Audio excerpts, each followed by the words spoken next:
हर बार की तरह इस बार भी दीपावली की खुशी में गांव में दंगल होने जा रहा है। लेकिन इस दंगल में एक शर्त होती है, जो हारेगा उसे रस्सी से बांधकर उल्टा टांग कर 3 दिन तक पीटा जाएगा और जो जीतेगा उसे गांव का राजा बना दिया जाएगा। इस दंगल में मुन्ना की माँ लड़ाई करने आई है। अब देखते हैं मुन्ना की माँ के सामने कौन आता है। इस बार का दंगल का सबसे बड़ा पहलवान रेड बुल लड़ाई करने के लिए आया है। ये बहुत ही खतरनाक है। ये हर बार जीत जाता है। जब यह दहाड़ता है तो कोई भी इसके सामने नहीं आता। सिर्फ मुन्ना की माँ ही इसे चुनौती देने के लिए आगे आती है। रेड बुल और मुन्ना की माँ दोनों आमने सामने खड़े होते हैं। लड़ाई शुरू करने के लिए घंटी बजते ही दंगल शुरू हो जाता है।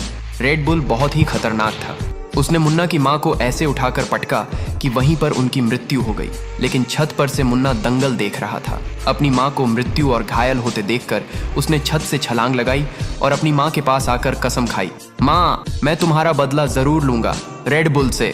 मुन्ना जंगल में वहां से चला गया। वह वहां रोज अपनी माँ को याद करके रोता है और बदला लेने का संकल्प करता है। वह रोज 50 किलो फल खाता है, सुबह 500 किलोमीटर तक पानी में दौड़ता है और पहाड़ों पर जाकर बड़े बड़े पहाड़ उठाता है। कुछ ही दिनों में मुन्ना का शरीर तलवार से भी मजबूत और तूफान से भी तेज हो गया।